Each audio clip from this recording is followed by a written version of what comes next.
Sehr verehrte Damen und Herren, liebe Schwestern und Brüder, ich freue mich, dass ich zu Ihnen sprechen kann, weil ich, wie Sie ja auch, der Überzeugung bin, dass die Jugendarbeit für die Kirche von fundamentaler Bedeutung ist.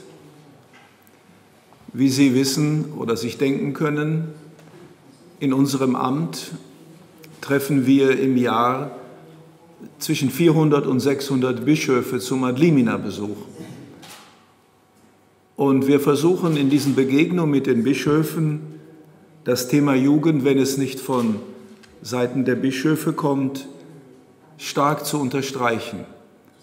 Denn wir sind der Überzeugung, dass die Investition in die Jugend ist die beste Investition, die die Kirche machen kann.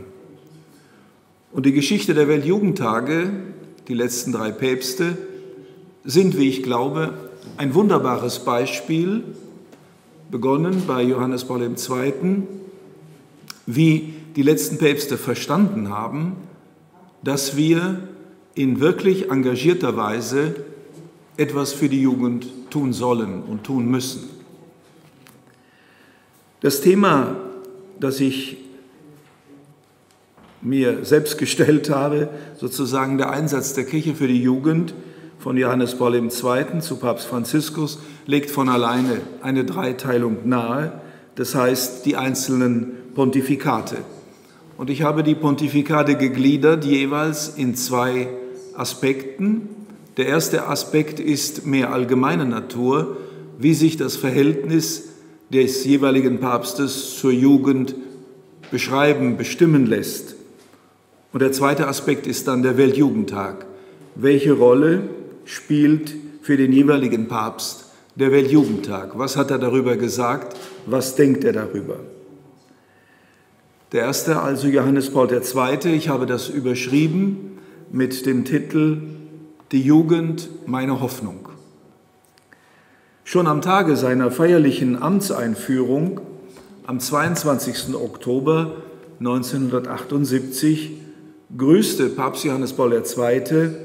Nach dem ersten Angelusgebet in improvisierender Weise die zahlreichen auf dem Petersplatz versammelten Jugendlichen mit den Worten, die als eine Synthese, konzise Synthese seiner persönlichen und seiner pastoralen Haltung gegenüber den jungen Generationen anzusehen sind.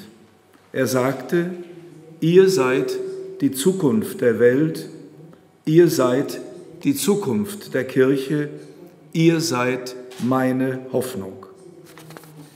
Diese wenigen Worte lassen, wie ich sagte, die grundsätzliche Haltung des Papstes gegenüber den Jugendlichen erkennen. Er liebte, er suchte die Jugend, er vertraute ihr und sah in ihr eine große Hoffnung für die Kirche und für die Welt. Der junge Papst oder der neue Papst erkannte in den Jugendlichen das junge Gesicht der Kirche und er war fest überzeugt, dass die Kirche ihren Enthusiasmus und ihre Frische benötige. In der Lebensfreude der Jugend, so sagte er, spiegelt sich etwas von der ursprünglichen Freude wider, die Gott hatte, als er den Menschen schuf. Gerade diese Freude erfahren die Jugendlichen in sich selbst. Sie ist überall gleich, doch sie ist auch stets neu und einmalig. Und so entdeckte der Papst in den jungen Menschen ein enormes Potenzial des Guten und schöpferischer Möglichkeiten. Dieser Reichtum erfordere die Aufmerksamkeit und das Zuhören der Kirche, noch bevor sie Antworten auf ihre Fragen und Orientierungen auf ihre spezifischen Bedürfnisse geben könne. Papst Johannes Paul II. Hat sich sein ganzes Leben mit den großen Herausforderungen und Chancen der Jugendpastoral auseinandergesetzt, die, wie auch heute, bereits einigen als verlorenes Feld erschienen. Papst Wojtyła hat in den fast 27 Jahren seiner Amtszeit außerordentlich viele Begegnungen mit Jugendlichen gehabt und nicht weniger, man höre und staune, 904 Stellungnahmen, Predigten, Reden, Botschaften, Briefe zum Thema Jugend abgegeben. Und die sind alle gesammelt und füllen 3 Bände mit 2242 Seiten.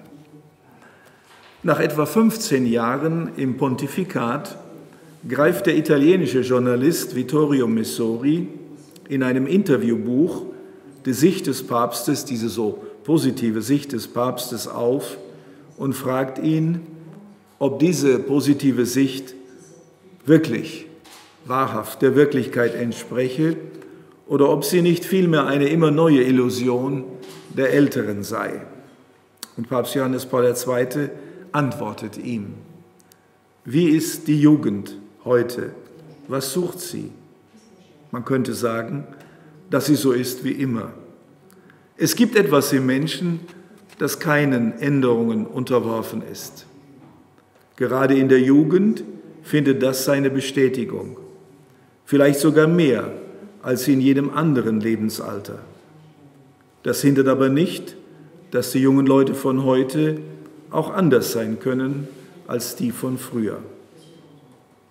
Der Papst erinnert an die schmerzhaften Erfahrungen der Generationen, die wie er den Krieg und andere entmenschlichende Ereignisse erlebt haben. Diese haben jedoch in den Jugendlichen Züge eines großen Heroismus freigelegt. Und diese Erfahrungen einer Heldenhaftigkeit haben dem Papst selbst geholfen, seine persönliche Berufung als Priester zu finden. Die heutigen Jugendlichen, so sagt er, wachsen hingegen in einem anderen Kontext auf. Sie leben in einer Gesellschaft des Konsums und machen die Erfahrung, im Unterschied zu ihm, einer großen Freiheit. Dies besage jedoch nicht, dass sie die traditionellen Werte ablehnen oder der Kirche prinzipiell fernbleiben würden.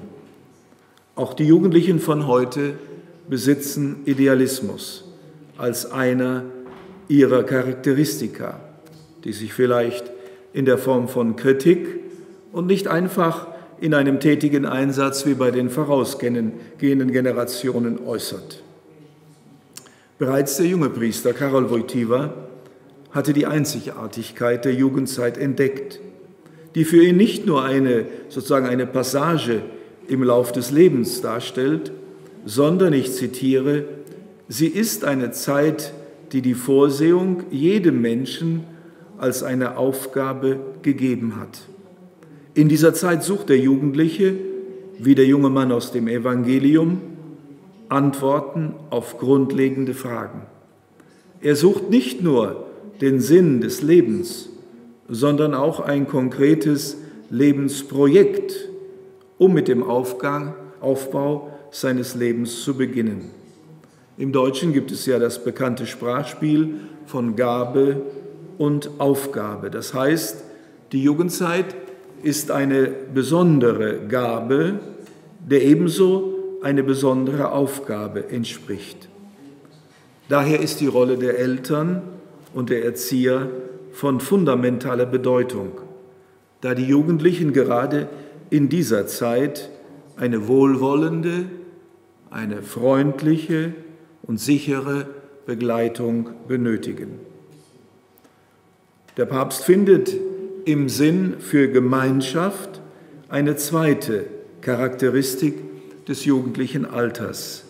Ich zitiere: Die jungen Menschen wissen, dass sie für die anderen und mit den anderen leben müssen. Sie wissen, dass ihr Leben insofern einen Sinn bekommt, als es zu einer unentgeltlichen Gabe an den Nächsten wird. Und hier ist auch der Ort für ihn der verschiedenen Berufungen im Leben, zum Priestertum, zum Ordensleben und auch zur Ehe und die daraus folgende Lebensentscheidung. All diese Berufungen sind jedoch für ihn Geschenke, als Geschenke, die der junge Mensch entgegennehmen kann. Etwas zusammenfassend würde ich sagen, dass mit Johannes Paul II. In ganz klarerweise sozusagen eine Pastoral der Jugend als Objekt, eine Pastoral der Jugend als aktive Subjekte beginnt. Dass er sagt, wir müssen uns nicht nur sozusagen jetzt der Jugendlichen annehmen, sondern wir müssen die Ressourcen, die in ihnen stecken, herausholen. Wir müssen sozusagen die Situation, in der sie leben, also die Alterssituation, aber auch der Kontext, der soziale Kontext kennen, den müssen wir verstehen und dann müssen wir sozusagen dort anknüpfen und müssen versuchen, in unserer pastoralen Arbeit aus dem Jugendlichen sozusagen seine besonderen Gaben und Möglichkeiten herauszuholen. Ich sehe dieses Konzept, die der Papst hatte, ganz im Kontext sozusagen des Laienapostolates auch, mit dem Konzil Apostolicam Actuositatum sind ja genauso. Die Laien sozusagen von Betreuten zu Aktiven der Pastoral geworden. Das nur vielleicht als kleine Zusammenfassung. Nun die Weltjugendtage. Das sehr gelungene Jubiläum der Jugend im Heiligen Jahr der Erlösung, das war 1984, war wohl der Auslöser, dass Papst Johannes Paul II. Ein pastorales Jugendprojekt auf weltkirchlicher Ebene in Gang setzen wollte. Und dieses Projekt sollte auch als Modell für eine Erneuerung der Jugendpastoral auf diözesaner und nationaler Ebene dienen. Und das folgende von den Vereinten Nationen ausgerufene internationale Jahr der Jugend 1985, das war für ihn der Kairos, die Jugend in den Mittelpunkt der Aufmerksamkeit der gesamten Kirche zu stellen. Papst Johannes Paul II. Widmete daher in diesem Jahr 1985 die Botschaft, die päpstliche Botschaft zum Weltfriedenstag am 1. Januar dem Thema Friede und Jugend zusammen unterwegs. Er veröffentlichte den Brief Dilecti Filii, geliebte Söhne, über den Wert und den Sinn der Jugend am 31. März mit einem Begleitschreiben an die Bischöfe in aller Welt und einen weiteren Brief zum Thema Jugend an die Priester zum Gründonnerstag, ebenfalls am 31. März. Und er berief für den Palmsonntag ein neues internationales Treffen für die Jugend ein. Es war der 30. und 31. März 1985. Man könnte von einer päpstlichen sozusagen Großoffensive zur Jugendpastoral auf Welt- und auch auf ortskirchlicher Ebene sprechen. Die Reaktion auf seine Einladung zum Palmsonntag nach Rom übertraf alle Erwartungen. Und so kündigte Papst Johannes Paul II.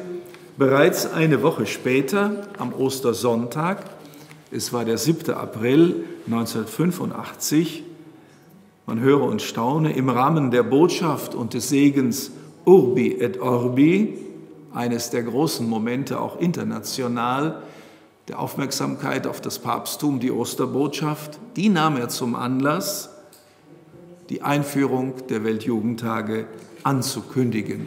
Höher konnte man es an sich nicht anheben. Und er sagte in dieser Osterbotschaft, ich zitiere, am vergangenen Sonntag bin ich mit Hunderttausenden von Jugendlichen zusammengetroffen.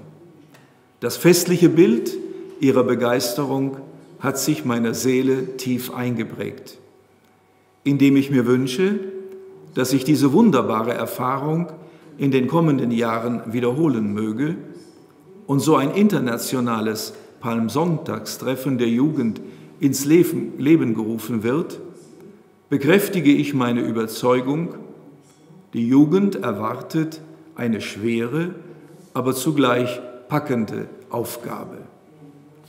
Und nun kommt ein wichtiger Satz.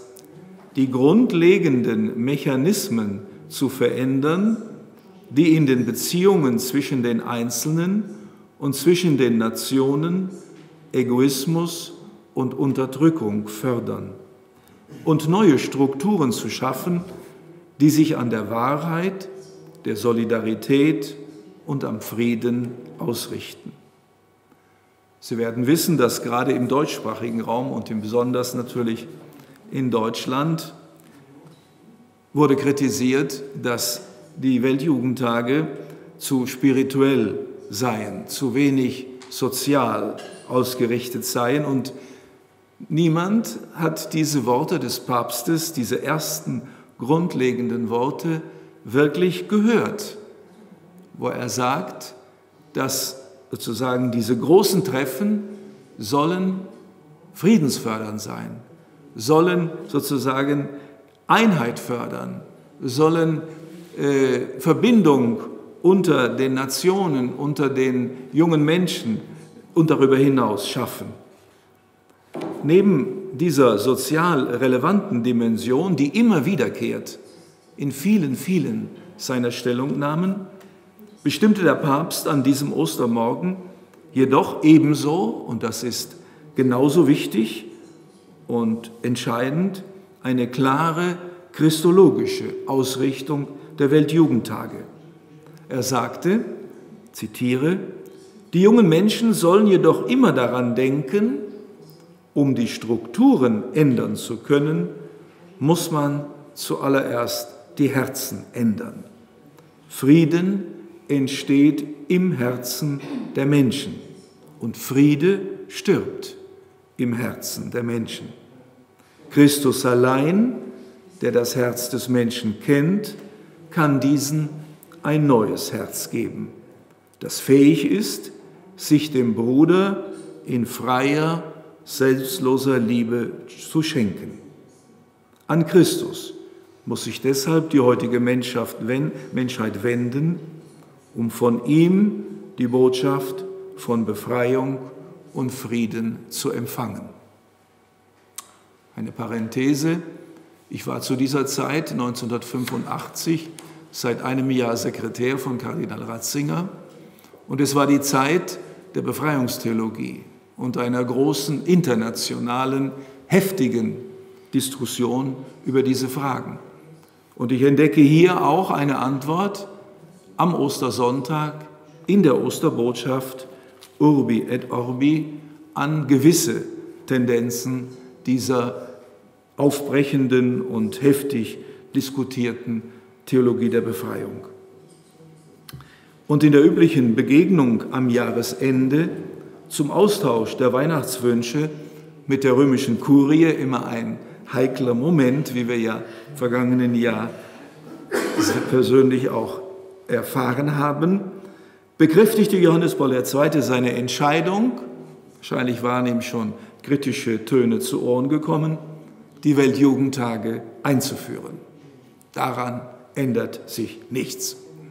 Und mit sehr berührenden Worten schreibt er den großen Erfolg dieses Treffens am Palmsonntag der Hilfe und der Gnade, wie er sagt, der allerheiligsten Dreifaltigkeit zu, der er seine tiefe Dankbarkeit bekundet. Er sagte, ich zitiere, es ist Gott, der die Geschichte leitet, die Geschichte der Welt und des Menschen, die Geschichte, von der wir wissen, dass sie einzig und allein Heilsgeschichte ist in einem erlösenden Liebesplan, der seinen Gipfel in der Menschwerdung des Wortes erreicht.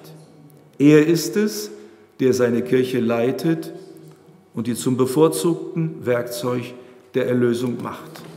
Nur in diesem Licht erhält seiner Überzeugung nach des Papstes das verflossene Jahr mit dem ihn ja so begeisterten Erlebnissen seine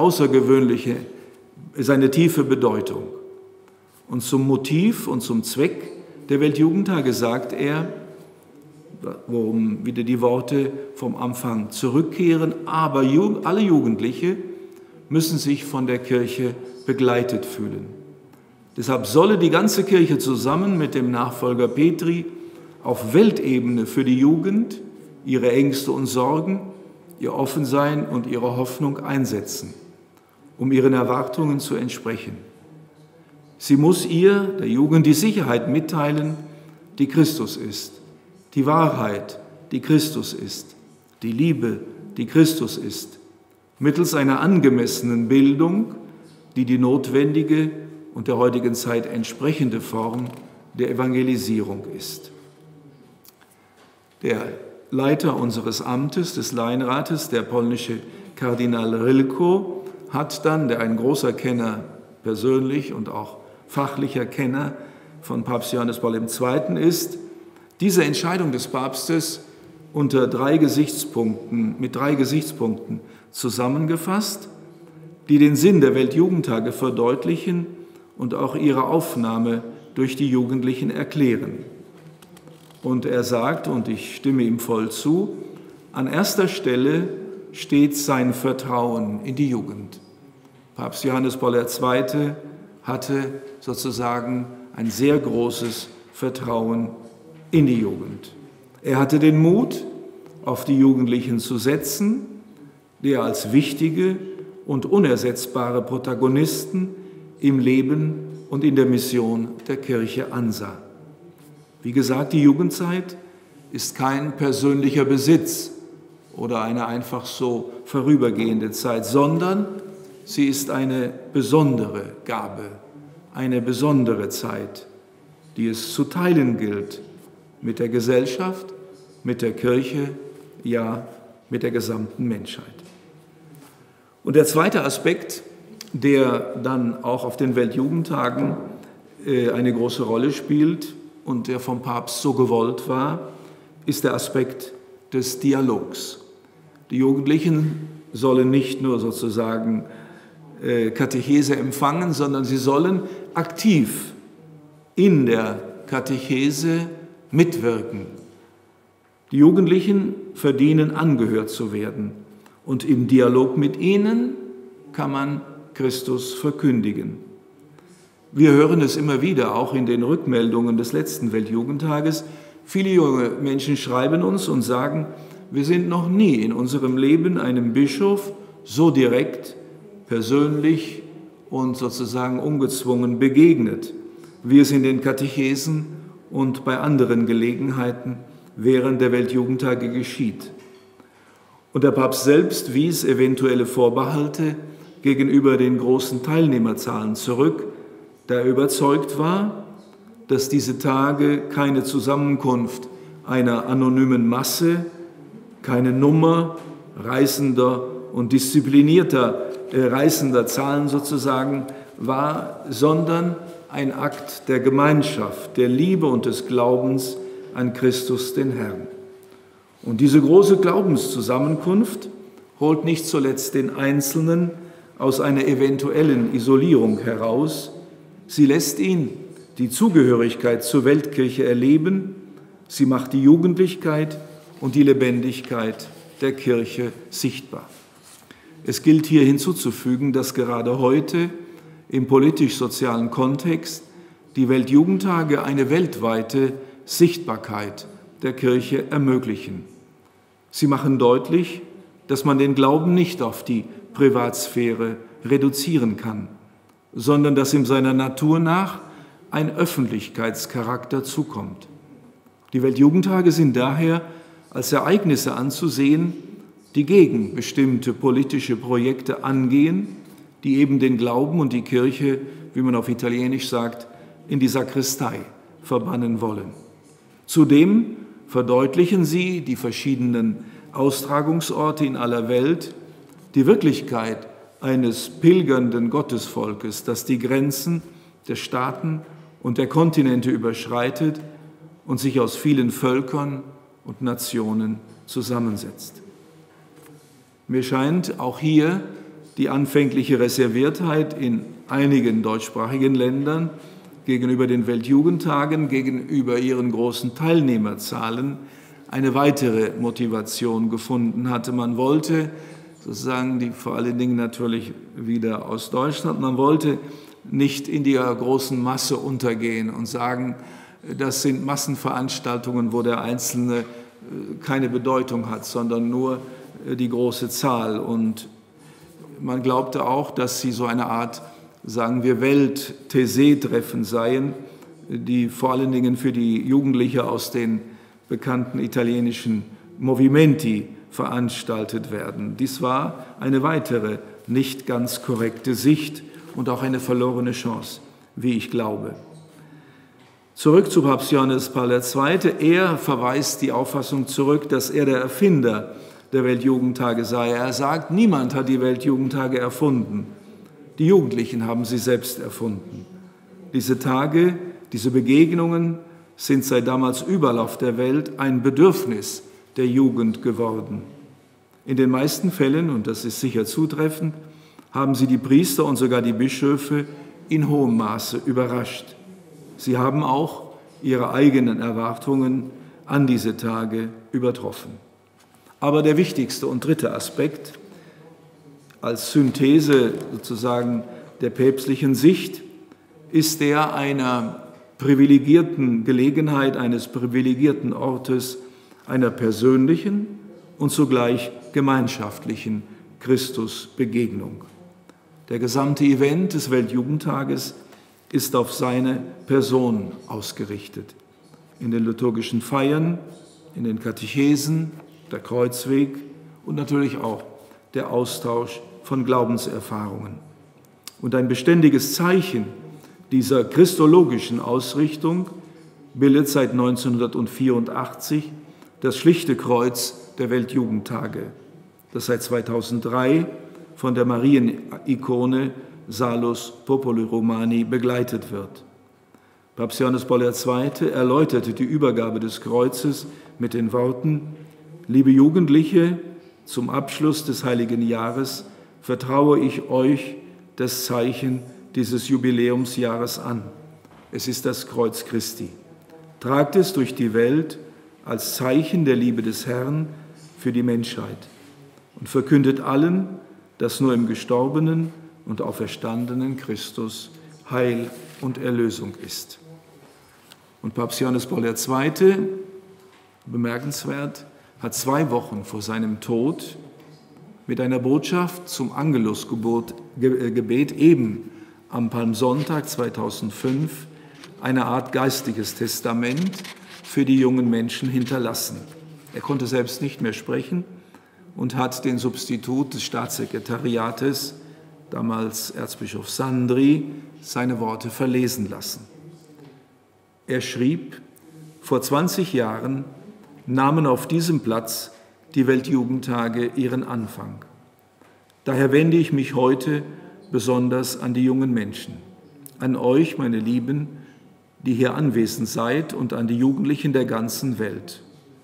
Heute verehrt ihr das Kreuz Christi, das ihr in die ganze Welt tragt, weil ihr an die Liebe Gottes glaubt, die sich vollkommen im Gekreuzigten offenbart hat. Es wird mir immer mehr bewusst, wie es von der Vorsehung gewollt und prophetisch war, dass gerade dieser Tag, der Palmsonntag, euer Tag geworden ist. Dieses Fest enthält eine besondere Gnade, die Gnade der mit dem Kreuz vereinten Freude als Zusammenfassung des christlichen Geheimnisses. Heute rufe ich euch zu, geht, ohne müde zu werden, auf diesem Wege weiter, den ihr eingeschlagen habt, um überall Zeugen des glorreichen Kreuzes Christi zu sein. Habt keine Angst, die Freude des gekreuzigten und auferstandenen Herrn sei eure Kraft, und die allerseligste Jungfrau Maria sei immer an eurer Seite.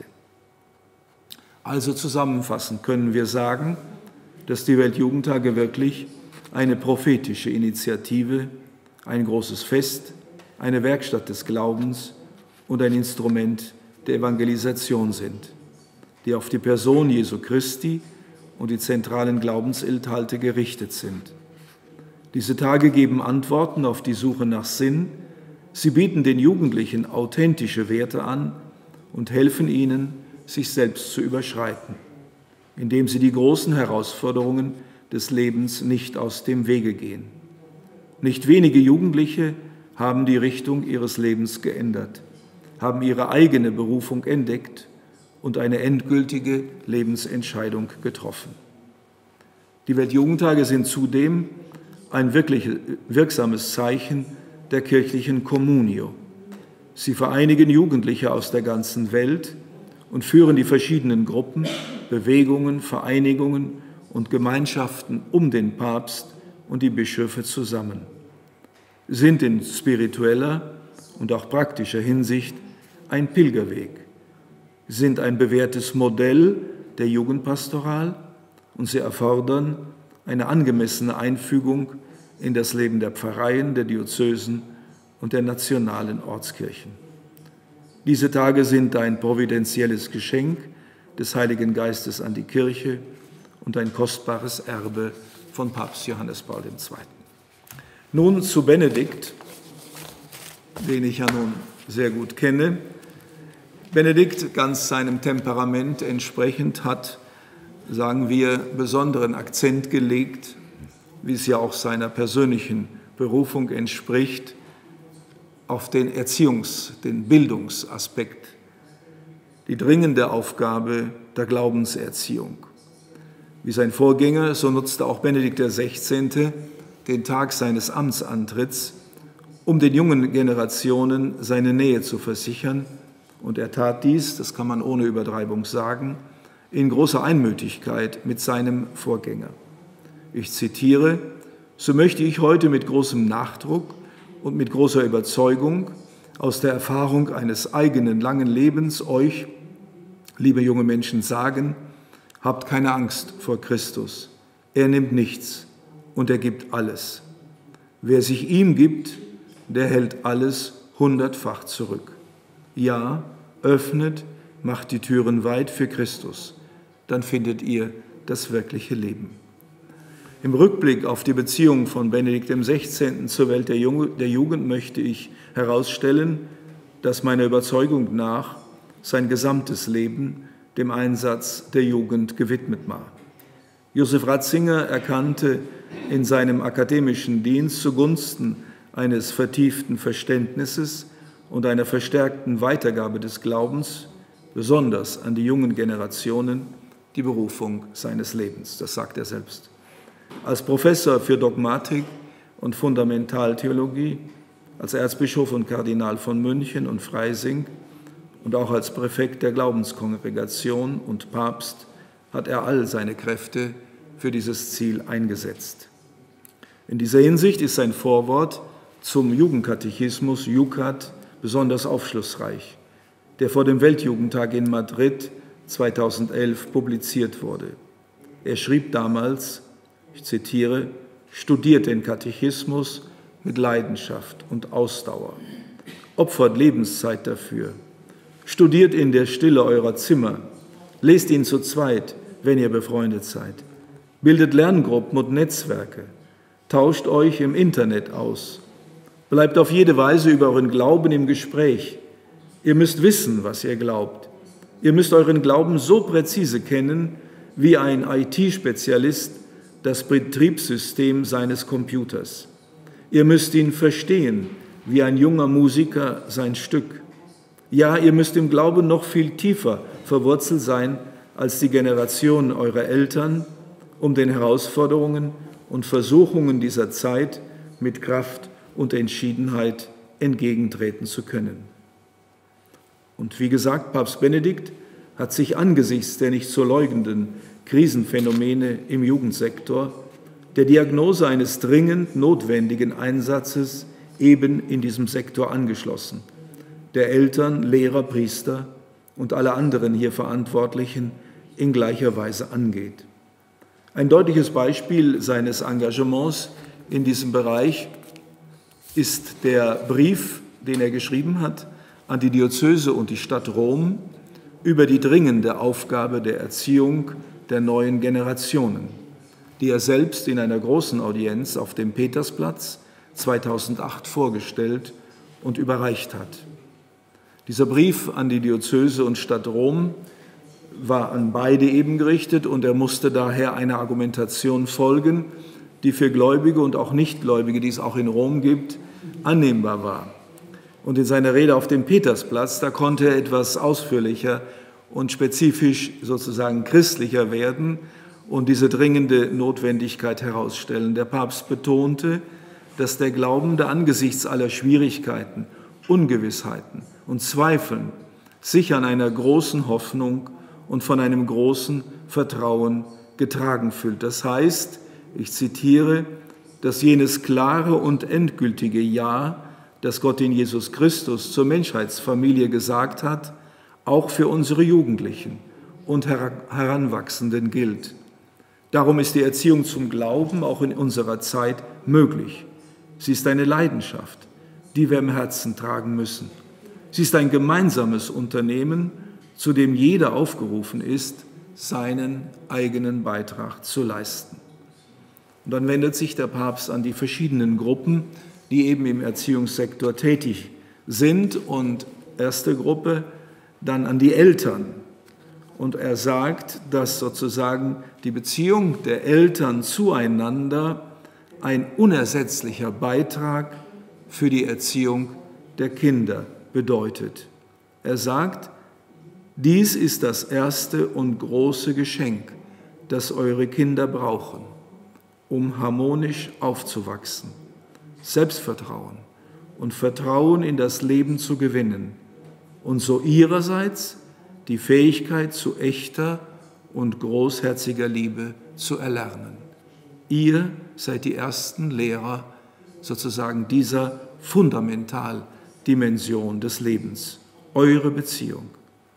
Und um ein guter Erzieher zu sein, auch ihn hat er, die Erzieher, Lehrer, Katecheten und so weiter, direkt angesprochen und ihnen gesagt, euer Leben ist Teil eurer Botschaft. Euer Lebensstil ist Teil eurer Verkündigung. Eure gegebene oder nicht gegebene Lebenskohärenz, es muss eine Entschiedenheit vorhanden sein, damit der Jugendliche angesprochen wird, damit der Jugendliche ein klares Urteil durch euch, durch euer Vorbild, durch euer Beispiel über Gut und Böse vermittelt bekommt, sodass er selbst tragfähige Überzeugungen und Lebensregeln erarbeiten kann. Benedikt XVI. Erinnert die Lehrer daran, nicht nur Informationen und Sachkenntnisse zu vermitteln, sondern auch eine Antwort auf die große Frage nach der Wahrheit zu geben, die dann später als eine Leitlinie im Leben der jungen Menschen dienen kann. Er mahnt alle im Erziehungssektor tätigen Männer und Frauen, letztlich die Gesinnung Jesu Christi zu haben.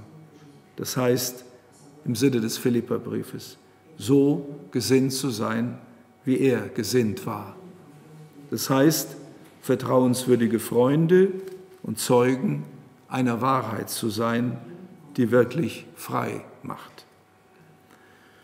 Und im letzten Teil, das möchte ich auch noch Ihnen mitteilen, in seiner Rede bezieht sich der Papst direkt an die Jugendlichen und sagt, ihr seid aktiver Teil im Erziehungsprozess, weil dieser Erziehungsprozess ist ein Prozess zwischen Personen, in welchem immer die Freiheit und die Verantwortlichkeit derer im Spiel sind, die eben erzogen werden sollen. Und wie gesagt, er wendet sich direkt an die jungen Menschen auf dem Petersplatz und sagt, ihr seid dazu berufen, selbst die Verantwortung zu übernehmen für euer sittliches, kulturelles und geistiges Wachstum. Es liegt an euch, das Erbe der Wahrheit, des Guten und des Schönen, das sich im Laufe der Jahrtausende herausgebildet hat und das in Jesus Christus seinen Eckstein besitzt, im Herzen, im Verstand und im Leben frei aufzunehmen. Und der Papst versichert ihnen erneut, dass an eurer Seite nicht nur Erzieher sind, sondern vor allem jener Gott, der uns erschaffen hat und der in unseren Herzen ein verborgener Gast ist. Er leuchtet unsere Intelligenz, führt unsere Freiheit zum Guten. Er ist unsere Hoffnung und das Fundament unseres Lebens. Auf ihn können wir unser ganzes Vertrauen setzen. Nach Papst Benedikt lässt sich also der konkrete Einsatz der Kirche für die Erziehung in 5 Aktionsfelder gliedern, die untereinander verbunden sind und die sich gegenseitig ergänzen. Nämlich erstens, Gott in einer Welt ohne Gott verkündigen. Zweitens, die Kirche als einen vertrauenswürdigen Begleiter von Freunden entdecken. Drittens, die Jugendlichen gleichsam als Väter zu begleitigen. Viertens, die Suche nach der Wahrheit eröffnen. Und fünftens, den Weg der Liebe zeigen. Ich möchte betonen, dass Papst Benedikt in diesem umfassenden Erziehungsprogramm besonderen Wert auf die Entdeckung der Schönheit und, wie wir alle wissen, der Rationalität des Glaubens Wert legt. Ein Bemühen, das sein gesamtes Pontifikat geprägt hat. Der Papst hatte ja bereits in seiner Predigt zur Amtseinführung in programmatischer Weise gesagt, es gibt nichts Schöneres, als vom Evangelium von Christus gefunden zu werden. Es gibt nichts Schöneres, als ihn zu kennen und anderen die Freundschaft mit ihm zu schenken. Ich glaube, ein wichtiger Punkt, ich gehe jetzt einen Absatz weiter, mir scheint, dass unter den verschiedenen Äußerungen von Papst Benedikt seine Überlegungen zum Gesetz des Glaubenswachstums, was ich also schon früh studiert habe, besondere Aufmerksamkeit verdienen. Und ich glaube, dieses Gesetz, das besondere Gesetz des Glaubenswachstums, gilt nicht nur für die Weltjugendtage, sondern gilt für jede Verkündigungstätigkeit, welcher Art auch immer sie sei. Und dazu sagt er, zitiere, Gottes Saat wächst immer in der Stille heran. Sie schlägt sich nicht sofort in den Statistiken nieder. Mit dem Samen, den der Herr durch die Weltjugendtage in die Erde streut, ist es wie mit dem Samen, von dem er im Evangelium spricht. Etwas fällt auf den Weg und geht verloren. Etwas fällt auf felsigen Boden und geht verloren. Etwas fällt in die Dornen und geht verloren. Aber etwas fällt auf guten Boden und bringt reiche Frucht. Mit anderen Worten des Herrn, das Senfkorn ist klein, aber es wächst und wird zu einem großen Baum. Noch anders gesagt, gewiss geht viel verloren. Wir können nicht sofort sagen, dass ab morgen wieder ein großes Wachstum der Kirche beginnt. Gott wirkt nicht so, sondern es wächst in der Stille und mit großer Kraft. Und auf dieses stille Wachstum vertrauen wir. Und auch wenn es aus Statistiken nicht hervorgeht, so sind wir sicher, dass die Saat des Herrn wirklich wächst. Für sehr viele Menschen ist es der Beginn einer Freundschaft mit Gott und mit anderen, einer Universalität des Denkens, einer gemeinsamen Verantwortung, die uns wirklich zeigt, dass diese Tage gemeint sind, die Weltjugendtage, Früchte tragen. Ich war knapp 19 Jahre Sekretär von Josef Ratzinger und möchte aus einer eigenen Erfahrung bestätigen, dass in den Zeiten auch große Anspannung und Auseinandersetzungen, vom Temperament her ich vielleicht etwas aufgeregter bin und er ist eher der ruhige Typ.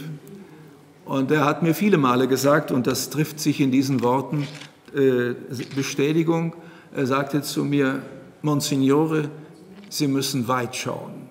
Der Christ schaut weit. Der Christ schaut nicht auf die Füße und auch nicht auf die nächsten 2 Meter, sondern er schaut weit. Und er hat mir gesagt, in Ihrem priesterlichen Leben,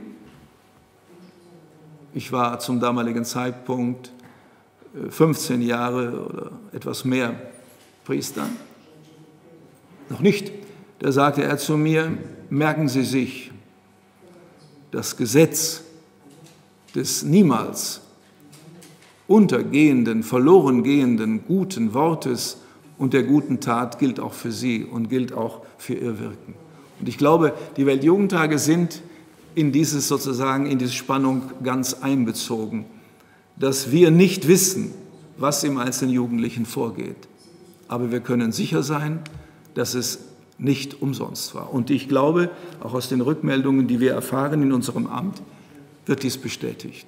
Oft nach Jahren, vielleicht sogar nach Jahrzehnten. Aber gut, zurück zum Weltjugendtag. Für ihn, also für Benedikt, ist der Weltjugendtag, spricht auch zu seinem theologischen Denken, vor allen Dingen, oder sind die Weltjugendtage vor allen Dingen Orte der Katholizität, der Universalität der Weltkirche. Er hatte natürlich das Glück, dass die Themen, die für seine Weltjugendtage vorgesehen waren, das war Köln, eben der Eingang, dann kam Sydney und dann kam Madrid. Es waren jedes Mal Themen, die ihm besonders lagen, die auch seinem eigenen theologischen Denken sehr entsprachen, sodass er auch von der Thematik her ganz einsteigen konnte und auch mit einer, sagen wir, besonderen inneren Anteilnahme diese Tage gestalten konnte in den Ansprachen und Predigten.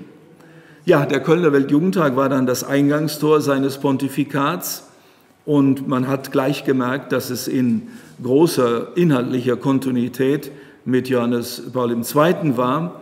Und er hat dann gegenüber den deutschen Bischöfen in einer Ansprache, wo ich auch anwesend war, gesagt, wissen Sie, die Weltjugendtage sind nicht nur eine Intuition, sondern ich halte sie für eine wahre Inspiration von Papst Johannes Paul II. In diesen Tagen ereignet sich durch die Fragen der Jugendlichen, ihre Hoffnung, ihre Freude, ihren Enthusiasmus im Glauben, ein wechselseitiges, hier sind wir wieder beim Dialog, ein wechselseitiges Geben und Nehmen zwischen der Kirche und der Jugend.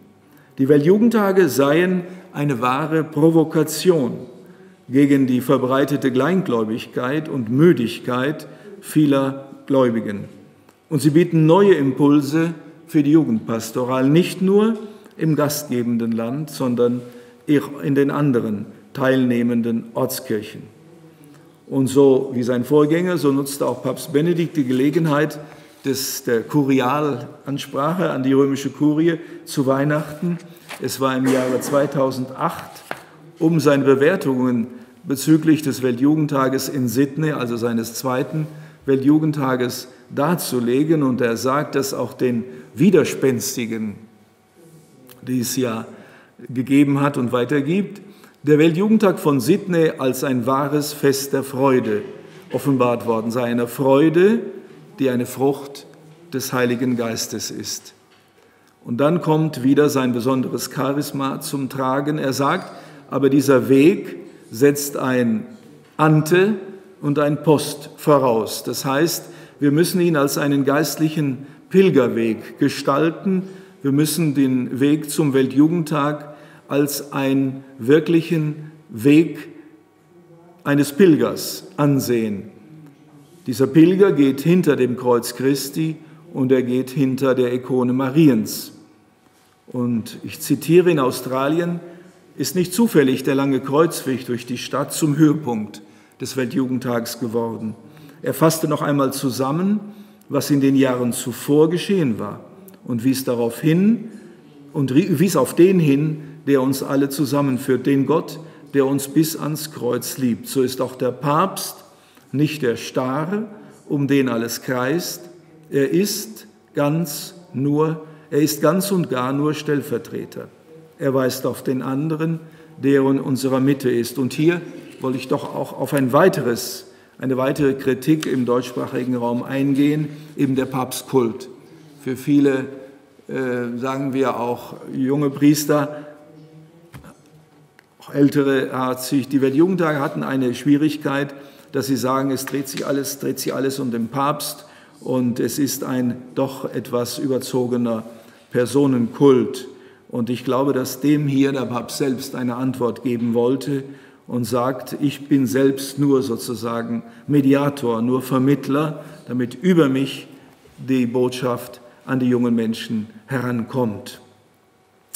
In einer zweiten Weihnachtsansprache, auch nicht zu unterschätzen, kommt er noch einmal im Jahre 2011 auf den Weltjugendtag, es war damals dann der Madrider Weltjugendtag, zurück und sagt, Der Weltjugendtag ist eine wirkliche Medizin gegen die Glaubensmüdigkeit und er ist eine wirkliche gelebte Neuevangelisierung und er hat dann in 5 Punkten die Erneuerung des Christseins mittels dieser großen Jugendtreffen gekennzeichnet. An erster Stelle, wie schon gesagt, sieht er die Katholizität, die Universalität der Kirche, die doch sehr viele Jugendliche erstaunt hat und gefreut hat.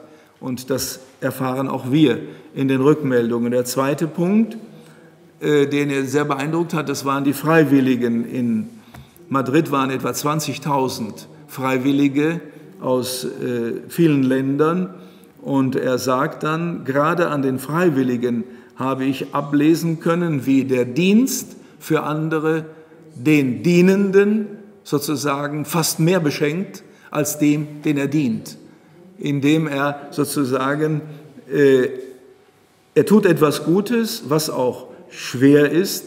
Er verzichtet etwas, was ihm vielleicht nicht ganz leicht fällt, aber dieser Sprung sozusagen zum anderen hin erfüllt ihn dann mit einer wirklichen, bleibenden und sehr tiefgehenden Freude.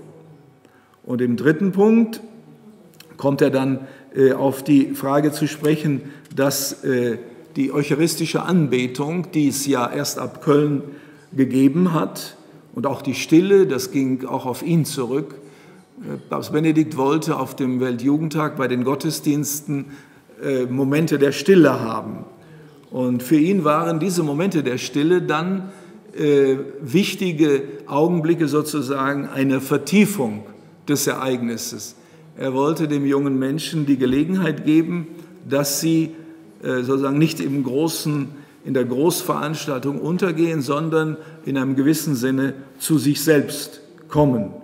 Und wir, und ich glaube ausgehend auch von ihm, über ihn sagen zu können, das ist doch weitgehend geglückt. Im vierten Punkt, was auch von ihm her kam, war die starke Betonung des Sakramentes der Versöhnung, dass sozusagen der Mensch diese besondere Gelegenheit und diese besondere Atmosphäre auch nutzt, um das Sakrament der Beichte zu empfangen, sozusagen, um einen neuen Anfang zu wagen. Und überhaupt die sakramentale Dimension der Weltjugendtage war ihm und war uns und ist uns ein großes Anliegen. Ja, und der letzte Punkt ist dann sozusagen, was man ja auch über die Bildschirme gesehen hat, dass all diese Elemente, wenn sie zusammenwirken, doch eine tiefe Freude und eine tiefe, sagen wir im guten Sinne jetzt, die Menschen und die Jugendlichen doch glücklich machen. Das heißt, ich mache eine Erfahrung, die ich so in meinem normalen Leben kaum machen kann, mit anderen gemeinsam. Aber diese Erfahrung hat einen Inhalt. Sie ist nicht nur, wie es ja bei anderen Veranstaltungen ist, sie ist nicht nur Gefühl und sozusagen momentale Emotion, sondern sie hat Inhalt. Sie hat ein Warum, sie hat ein Wozu. Sie hat sozusagen eine Tiefendimension, die andere Veranstaltungen kaum erreichen. Also ich möchte abschließen diesen Punkt mit Benedikt.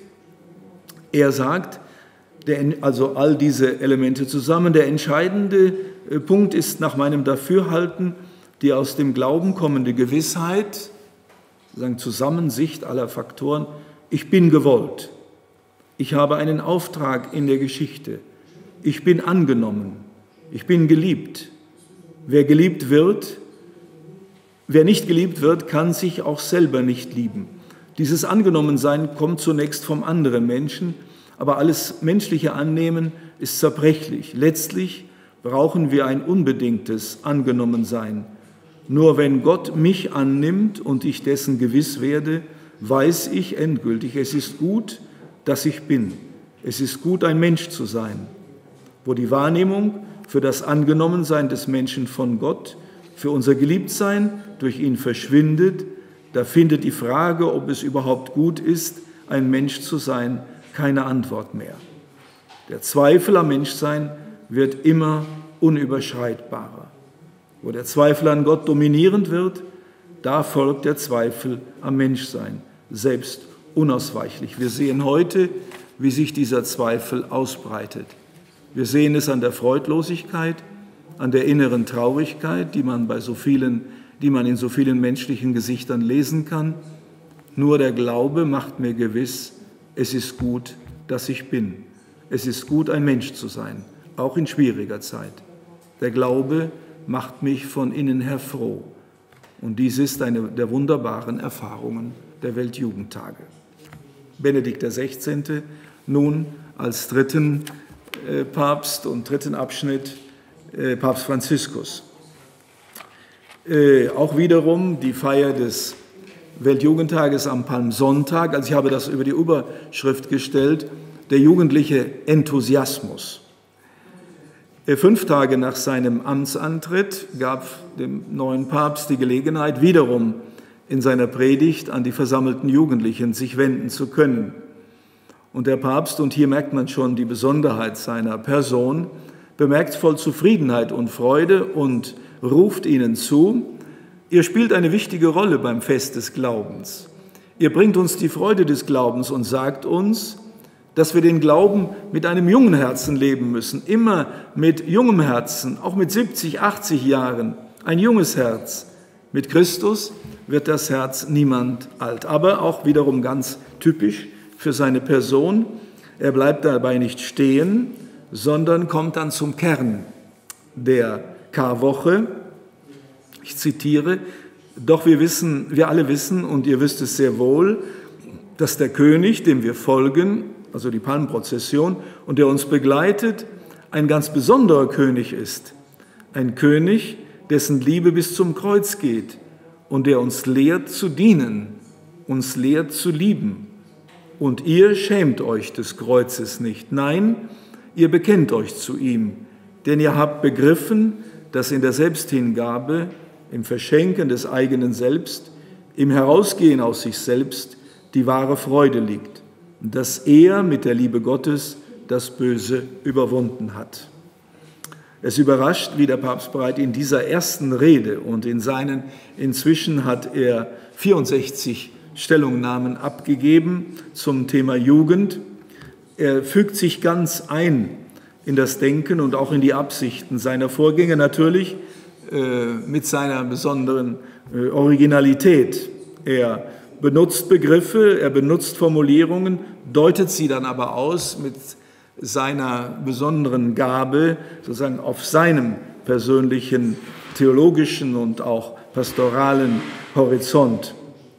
In dieser Predigt vom Palmsonntag lädt er die Jugendlichen zur Teilnahme am Weltjugendtag ein.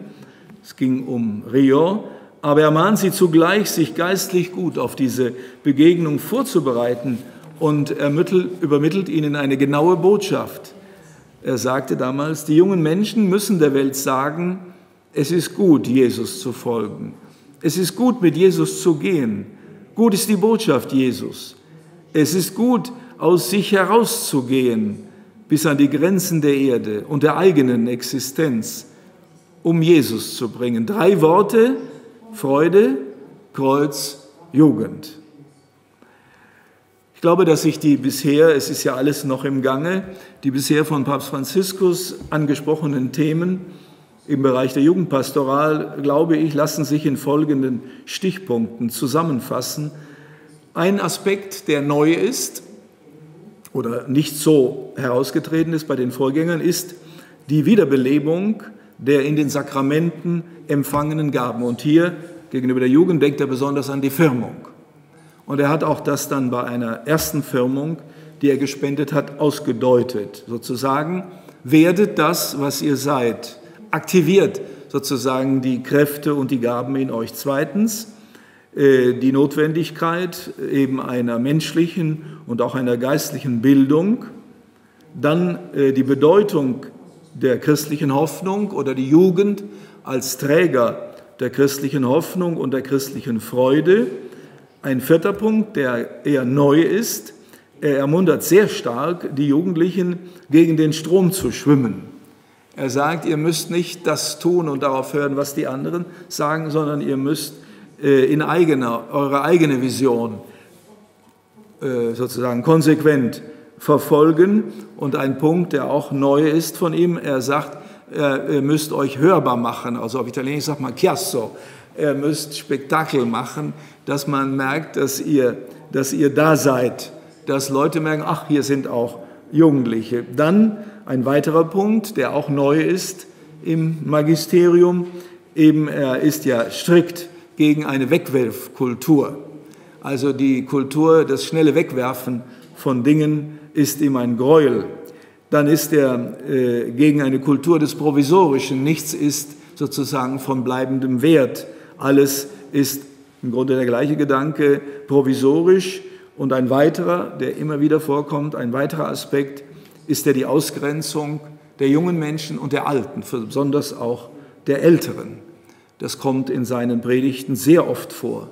Und auch der fehlende Dialog von Jungen und Alten, der fehlende Dialog der jetzigen Gesellschaft sozusagen mit der vorausgehenden Generation. Und der letzte Aspekt, der immer wieder vorkommt und der auch an Johannes Paul II. Erinnert, die Jugend in ihrem Auftrag zu einer besseren Welt, zu einer Welt des Friedens und zu einer Welt der Einheit des Menschengeschlechtes beizutragen. Ich glaube, das sind die wichtigsten Punkte, die den Papst betreffen. Ich würde dann weitergehen und auf die Frage kommen, das ist dann Seite 20, noch einmal der Aspekt eben von Jung und Alt. Er sagt, eine Gesellschaft, die eben die Älteren vergisst, hat keine Zukunft oder verliert einen wesentlichen Teil des Gedächtnisses eines Volkes und verliert auch wesentliche Instrumente zur Unterscheidung von wichtig und unwichtig. Gedächtnis der Vergangenheit, Unterscheidung der Gegenwart, Utopie der Zukunft. Nach diesem Schema wächst der Glaube eines jungen Menschen. Und wie schon gesagt, seine starke Kampf gegen die Wegwerfkultur und auch sein starker Kampf gegen die Arbeitslosigkeit der Jugend. Das ist ihm ein ganz wichtiger Punkt. Er sagt, ein Jugendlicher, der nicht in den Arbeitsprozess eingegliedert wird, erfährt oder nur sehr schwer oder vielleicht auch gar nicht, erfährt niemals seine persönliche Würde. Für ihn ist mit im Arbeitsprozess stehen, überhaupt arbeiten zu können, Erfahrung der eigenen Würde, dass ich selbst sozusagen Teil bin für mein Volk oder für meine Familie, etwas sozusagen zu schaffen, dass ich einen Wert habe, der auch den anderen oder einen Wert schaffen kann, der auch den anderen dient.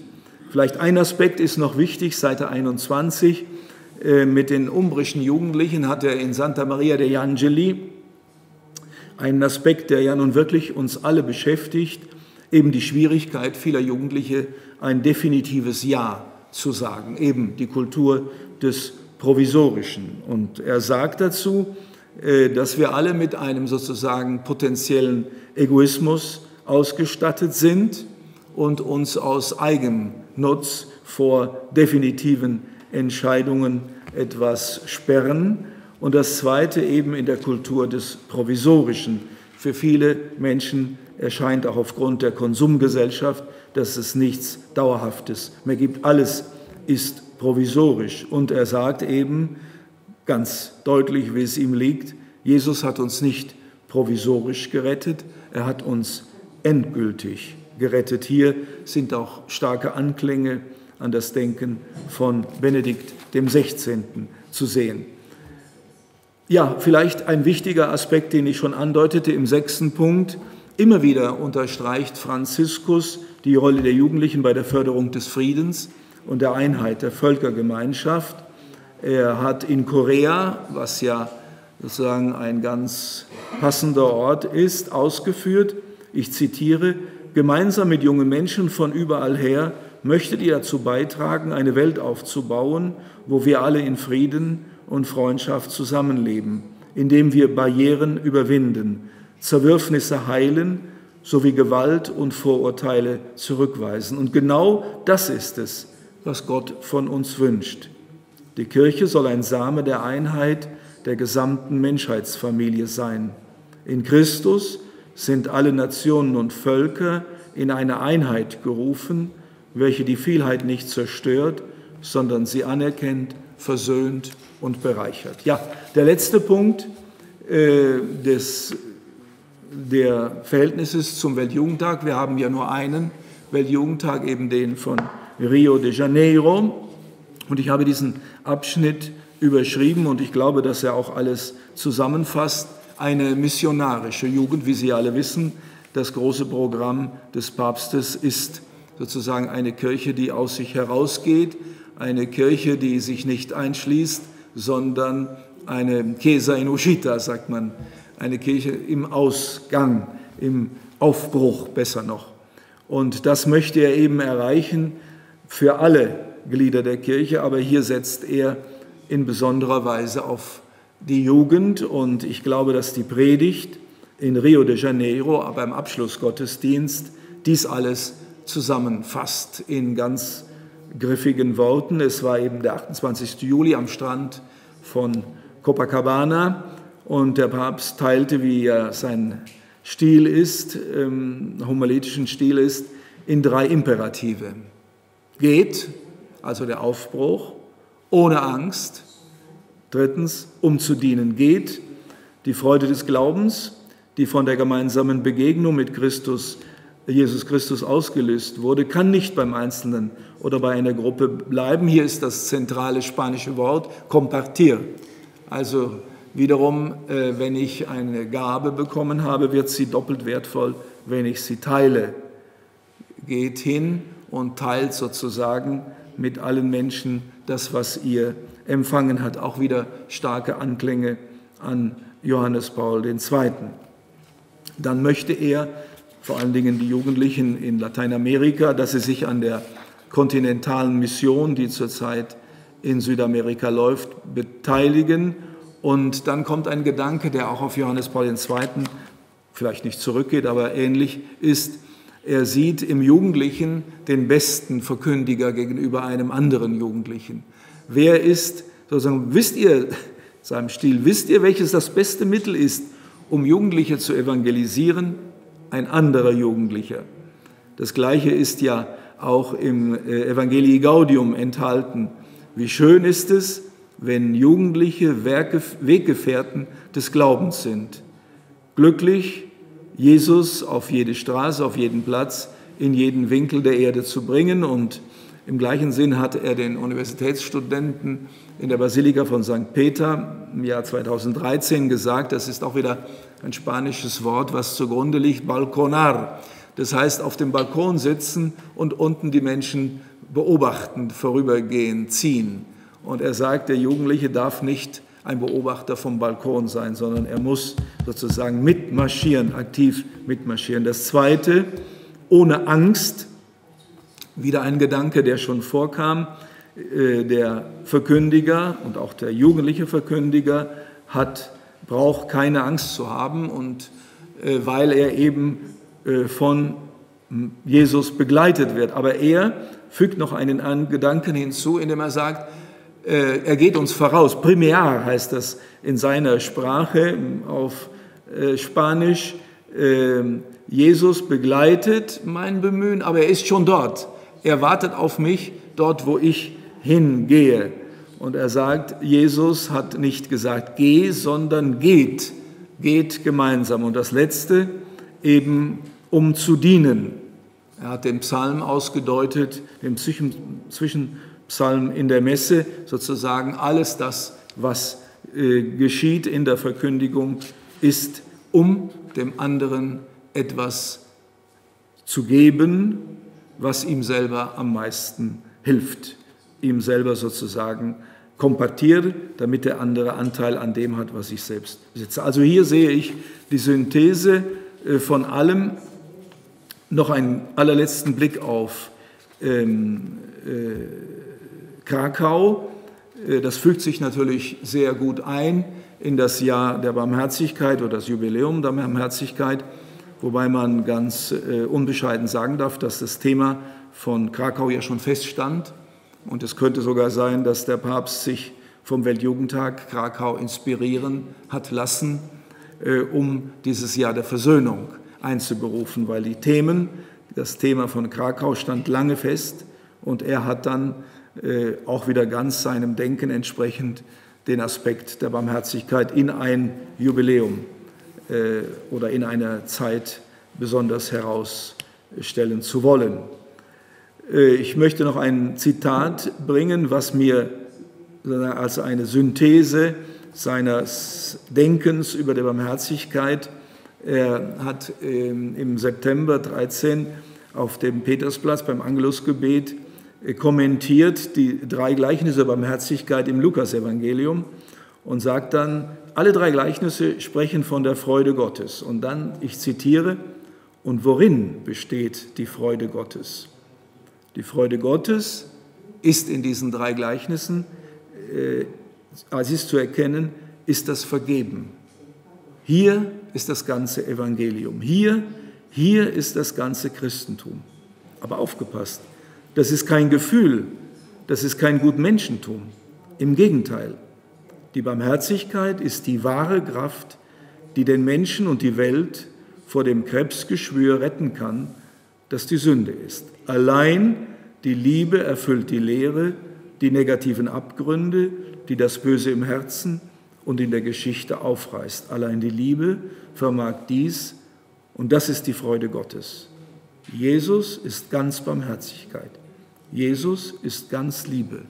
Er ist der Mensch gewordene Gottes.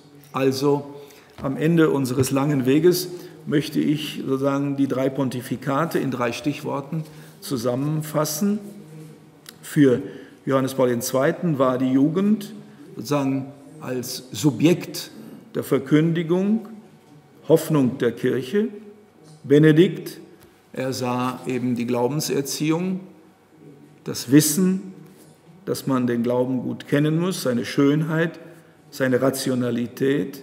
Und im jetzigen Pontifikat glaube ich, dass der Hauptaspekt eben der Missionsauftrag aller Glaubenden ist, die Kirche sozusagen im Aufbruch, und hier zählt er besonders auf die jungen Menschen. Also zusammengenommen, die zahlreichen Beiträge der 3 Päpste möchte ich so etwas im Bild vergleichen mit Fäden. Es sind teilweise stärkere, teilweise feinere Fäden, die ineinander verwoben sind, aber alle sind sozusagen klar getönt mit klaren Farben. Und diese 3 Fäden in ihrem Ensemble ergeben, wie ich glaube, einen eindrucksvollen Gobelin. Und dieser Gobelin könnte den jungen Menschen helfen, immer mehr. Sozusagen von den Päpsten gewobene Gobelin könnte den jungen Menschen helfen, immer mehr das Angesicht Christi auch in unserem Heute zu entdecken. Das sollte sozusagen den Abschluss geben.